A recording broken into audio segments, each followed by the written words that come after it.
청취자 여러분, 안녕하세요. 오늘은 스가랴 14장으로 함께 들어가 보겠습니다. 이게 여호와의 날이라는 아주 극적인 미래의 사건을 다루는데요.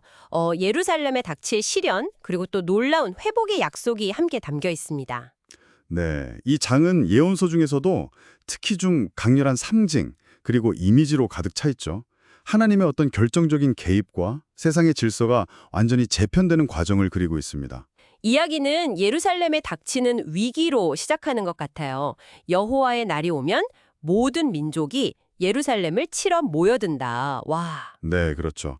그래서 성읍이 함락되는 아주 끔찍한 상황이 펼쳐지는 거죠. 제사는 약탈당하고 많은 이들이 고통받고 심지어 백성의 절반이나 사로잡혀 간다고 하고요. 그런데 바로 여기서 중요한 한 구절이 나오는군요. 네, 남은 백성은 성읍에서 끊어지지 아니하리라. 그거요. 그러니까 절망적인 상황 속에서도 완전한 소멸은 아니라는 뜻이겠네요. 정확합니다. 완전한 파괴가 아니고요. 오히려 연단을 통한 정화, 그리고 남은 자들을 향한 어떤 희망의 여지를 남겨두는 거죠. 그리고 바로 이 위기의 순간에 하나님께서 직접 나서시는군요. 네, 그렇죠. 마치 과거의 어떤 결정적인 전투처럼 하나님께서 친히 예루살렘을 위해 싸우시는 모습이 그려집니다. 이때 정말 놀라운 지형 변화가 묘사되는데요. 지형 변화요? 네, 여호와께서 감람산 위에 서시면 그 산이 동서로 그냥 쫙 갈라져서 거대한 골짜기가 생긴다는 거예요. 와, 그 갈라진 산 사이로 그런 백성들이 피난한다고 되어 있죠. 네, 맞아요. 마치 과거 우시야 왕 때의 큰 지진을 피해 도망쳤던 것처럼 아주 다급하게요. 그럼 이건 단순한 지형 변화가 아니라 뭐랄까 하나님께서 위기 속에서 피할 길, 구원의 길을 여시는 그런 상징으로 읽어야겠군요. 맞습니다. 구원의 길을 여시는 하나님의 능력과 임재를 보여주는 아주 극적인 장면이죠. 그리고 모든 거룩한 자들과 함께 하나님께서 임재하신다고 선포하고요. 여기서 그치지 않고 자연 질서 자체의 변화까지 언급된다고요? 네, 빛도 어둠도 아니고 또 낮도 밤도 아닌 아주 독특한 날이 계속되다가 저물 때가 되어서야 빛이 비춘다는 예언인데요.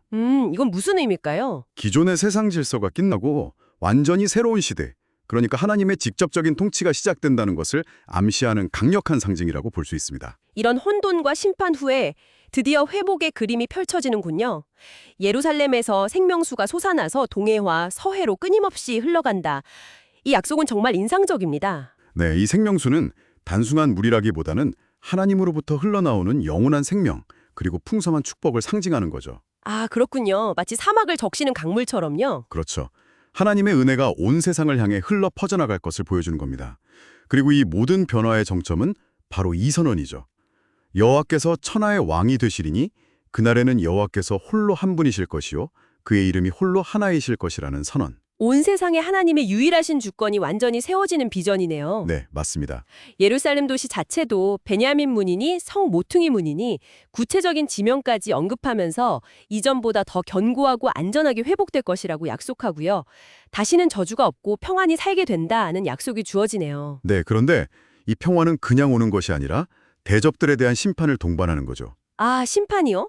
어떤... 예루살렘을 공격했던 자들에게는 그들이 서 있는 채로 살과 눈과 혀가 썩는 끔찍한 재앙이 임한다고 묘사됩니다. 와, 상당히 무서운데요? 그렇죠. 하나님을 대적하는 세력의 비참한 종말을 보여주는 동시에 그들 스스로가 큰 혼란에 빠져서 자멸하게 될 것을 예고하는 거죠.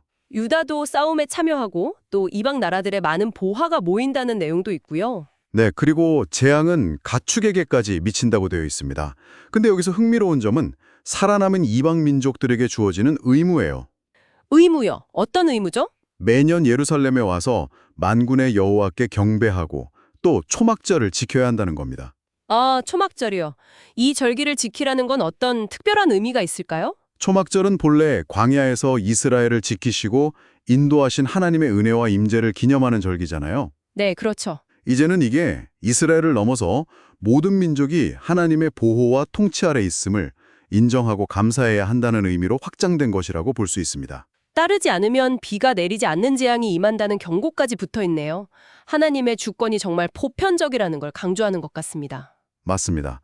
거역할 수 없는 주권이죠. 그리고 이 모든 이야기의 대미는 궁극적인 거룩함의 상태인 것 같습니다.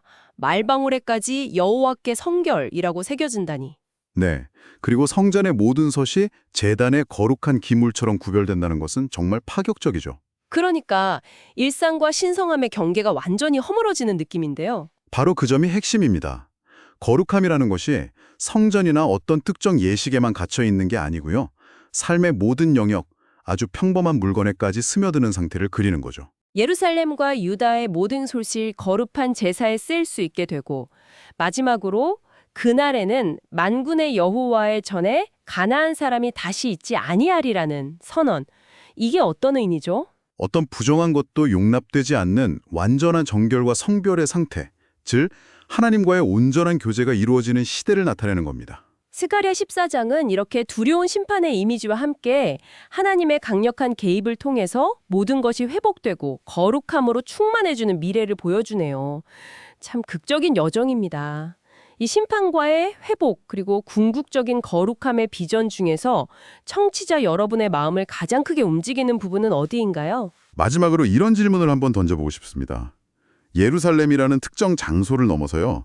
이 예언이 말하는 궁극적인 신성함과 평화, 그러니까 모든 것이 온전히 하나님께 속하게 되는 그 상태는 오늘날 우리에게 어떤 의미로 다가갈 수 있을까요?